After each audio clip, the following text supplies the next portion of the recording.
China and Russia are testing new technologies to weaponize space. Can the U.S. Space Force keep up?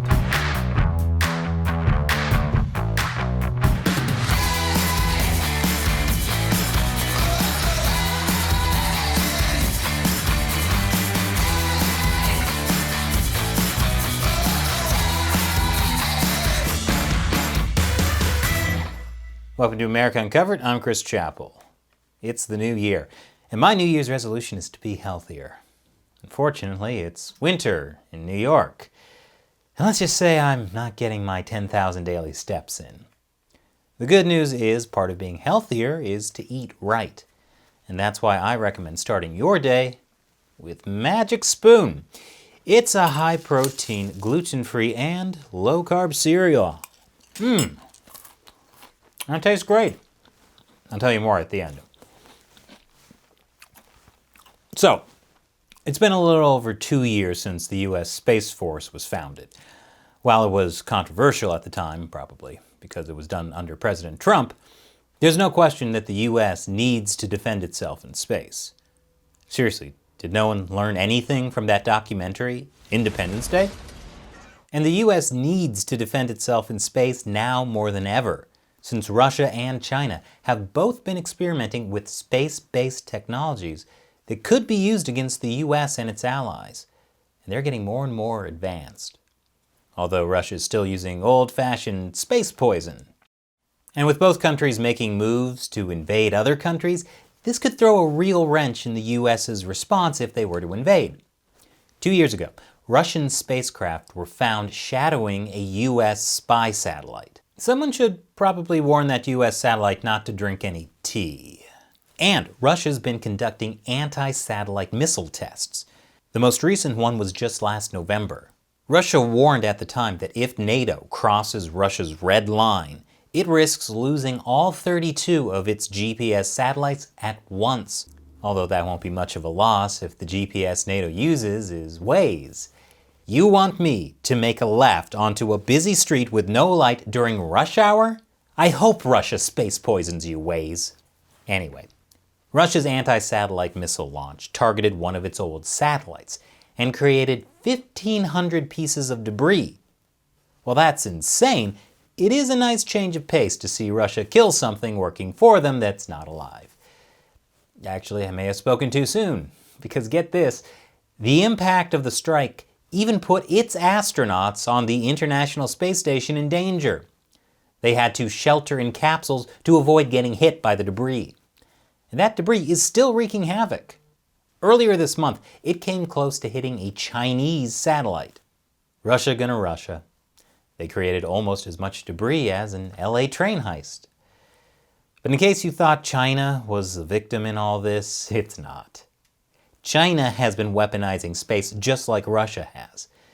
The Pentagon says Chinese military strategists regard the ability to use space-based systems and to deny them to adversaries as central to modern warfare. Over the years, China has been improving its surveillance capabilities. Last year, it said it launched a tiny satellite that it said can take crystal clear images of American cities. The Department of Defense is warning that China appears to have developed a satellite with a robotic arm that could attack other satellites. China also created a device meant to cause a satellite to steadily explode. An armed satellite that makes things explode. This new season of BattleBots is gonna be nuts. Rear Admiral Michael Studeman of the U.S. Indo-Pacific Command says Chinese space technology capable of jamming satellites is on the march. Jamming means preventing satellites from communicating with their targets, usually on Earth. Wow.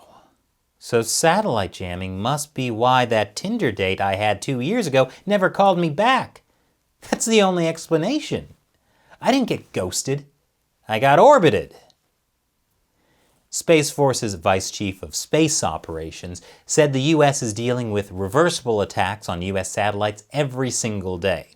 Reversible attacks are attacks that don't do permanent damage to the satellite, so things like lasers, radio frequency jammers, and cyber attacks.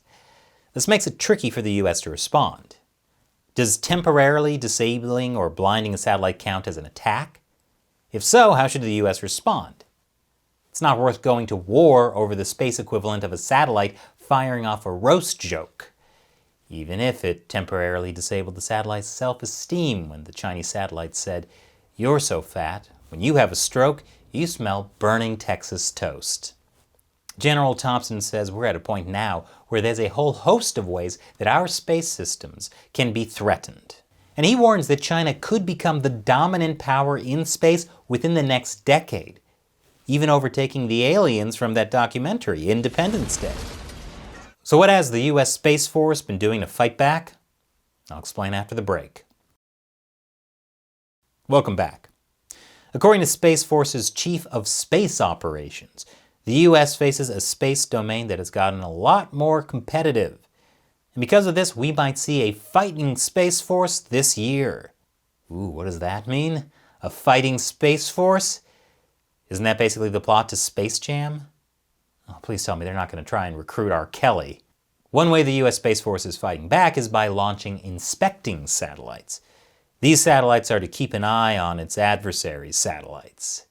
It's also eyeing a new mission, tracking ground targets from space.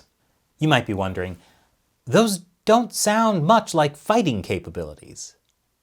That's because most of the Space Force missions are not about attacking an enemy. The Space Force maintains and protects the military satellites, tracks space junk, operates GPS satellites, and maintains an arsenal of ground-based jammers that could block messages from adversaries during an attack. And Tinder dates from 2 years ago. The US Space Force faces a few hurdles to becoming the world's dominant space agency.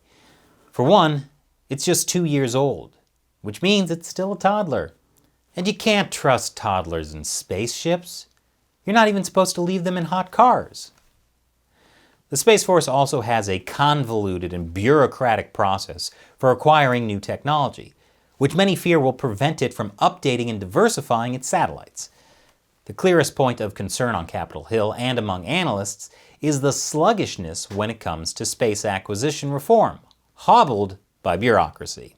One of the reasons Space Force was created was to streamline the DoD's convoluted decision-making process. But so far that goal hasn't been accomplished. They're worse at making decisions than a married couple figuring out where to go for dinner. Stop arguing and just go to Applebee's like you always do, Dan and Lisa. According to Politico, bypassing the Pentagon's cumbersome decision-making process is expected to be most challenging. As China and Russia build up their anti-satellite capabilities, the US Space Force will have to build up and acquire new satellite technology fast. And part of that includes nuclear power. I'll explain more after the break. Welcome back. There is a chance that the US and China could soon be in a race for nuclear-powered satellites. According to aerospace think tank the Mitchell Institute, using nuclear energy in space has some big advantages over conventional liquid satellite fuel. Nuclear power is nearly twice as efficient in providing thrust. It can deliver more than 100,000 newtons of thrust, enough power to accelerate a typical automobile from 0 to 60 miles per hour in 0.3 seconds. Forget spaceships. When can I get nuclear power for my car? Your car's electric? Well, mine's atomic. Thrust is important if you're trying to move quickly in space. China's space program is already doing tests on nuclear-powered missions to the Moon and Mars. Of course the Chinese Communist Party wants to go to Mars. After all, it is the red planet. And experts from NASA say the US needs to invest more in nuclear-powered spacecraft to stay competitive. So the US Space Force will really need to pick up the pace if the US is going to stay ahead of its adversaries, particularly China. And we all hope it does, because no one wants to live in a world where China controls space, even if it makes products cheaper by using sweatshops on the moon. And this episode is sponsored by Magic Spoon. If you're trying to cut down on carbs or get all that sugar out of your diet, check out Magic Spoon. It's got 0 grams of sugar, 14 grams of protein, and only 4 net grams of carbs in each serving. Also, it's only 140 calories. Plus, it tastes really good. One of my favorite flavors is the frosted flavor. There's also a bunch of other ones I like peanut butter, cocoa, and fruity. So if you're like me and you're trying to keep unhealthy foods out of your diet, check out Magic Spoon. It's a great balance of being healthy and super delicious. And I've got a special link for you guys below the video. You can build your own 4-pack of Magic Spoon flavors and get $5 off. Magic Spoon ships in the US and now also to Canada and the UK. Plus, Magic Spoon is so confident in their product, it's backed with a 100% happiness guarantee. So if you don't like it for any reason, they'll refund your money, no questions asked. So click the link below and get your Magic Spoon now. Once again, I'm Chris Chappell. Thanks for watching America Uncovered.